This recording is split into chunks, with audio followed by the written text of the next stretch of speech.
നമസ്കാരം. അപ്പോൾ നവകേരള സദസ്സിന് തുടക്കം കുറിക്കുമ്പോൾ എല്ലാവരും ഉമ്മൻചാണ്ടിയുടെ ജനസമ്പർക്ക പരിപാടിയുമായിട്ട് താരതമ്യം ചെയ്യാൻ ശ്രമിച്ചു. അപ്പോൾ നമ്മുടെ സർക്കാർ പറഞ്ഞത് ഉമ്മൻചാണ്ടി ചെയ്തത് ഒരു വില്ലേജ് ഓഫീസറുടെ ജോലി മാത്രമാണ്. പക്ഷേ നവകേരള സദസ്സ് കേരളത്തിൻ്റെ വികസന കാര്യങ്ങൾ ചർച്ച ചെയ്യും, പരാതികൾ സ്വീകരിക്കും, സർക്കാർ നടപ്പിലാക്കിയ ജനക്ഷേമ പരിപാടികൾ ജനങ്ങളിലേക്ക് എത്തിക്കും എന്നൊക്കെയായിരുന്നു. പക്ഷേ സദസ്സ് തെക്കേയറ്റം വരെ എത്തി അവസാനിച്ചിട്ടും പരിഹരിച്ച പരാതികളെക്കുറിച്ചുള്ള കൃത്യമായ വിവരങ്ങളൊന്നും തന്നെ പൊതുജനങ്ങൾക്ക് മുന്നിൽ അവതരിപ്പിച്ചിട്ടുമില്ല. വികസന കാര്യങ്ങളെക്കുറിച്ചുള്ള പൗരപ്രമുഖരുമായിട്ടുള്ള ചർച്ചകളിൽ ഉരുത്തിരിഞ്ഞു വന്ന ആശയങ്ങളെക്കുറിച്ച് മന്ത്രിസഭ മൗനത്തിലുമാണ്. ഇപ്പോൾ ഇതാ പാലക്കാട് ജില്ലയിലെ പരിഹരിക്കപ്പെട്ടതെന്ന് പറയാവുന്ന ആദ്യ പരാതിയെക്കുറിച്ചുള്ള റിപ്പോർട്ടുകളാണ് പുറത്തേക്ക് വരുന്നത്. അതും 10 വർഷങ്ങളായി പരിഹരിക്കാതെ കിടന്ന ഒരു പരാതി. അതായത് പാലക്കാട് ജില്ലയിലെ ഇരുപ്പശ്ശേരി എന്ന ഗ്രാമം. അവിടെ രാജൻ എന്ന കൂലിപ്പണിക്കാരനും ഭാര്യയും മകളും താമസിക്കുന്ന ഒരു വീട്.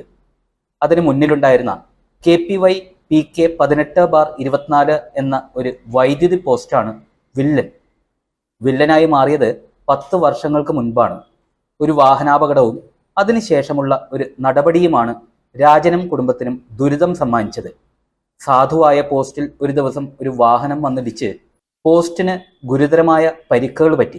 ഒടുവിൽ KSEB ഉദ്യോഗസ്ഥര് പുതിയ പോസ്റ്റ് സ്ഥാപിക്കാൻ തീരുമാനിച്ചു. രാജനും കുടുംബവും വീട്ടിലില്ലാത്ത സന്ദർഭത്തിൽ ഉദ്യോഗസ്ഥർ വന്ന് പോസ്റ്റും മാറി. അതും രാജന്റെ വീടിനോട് ചേർന്ന് തന്നെ. അതായത് യാതൊരു ശല്യവുമില്ലാതെ നിന്നിരുന്ന പോസ്റ്റ് മാറ്റി സ്ഥാപിച്ചപ്പോൾ രാജന്റെ വീടിനോട് ചേർത്ത് സ്ഥാപിച്ചു. ഇതോടെ വൈദ്യുതി ലൈൻ വീടിന് മുകളിലേക്ക് മാറി. അതോടെ പോസ്റ്റ് വില്ലനായി മാറി. ഈ രാജന്റെ വീടിന് വീട്ടു നമ്പർ ഇല്ല കേട്ടോ. അതുകൊണ്ട് തന്നെ യാതൊരു സർക്കാർ സഹായങ്ങളും ലഭിക്കാറുമില്ല.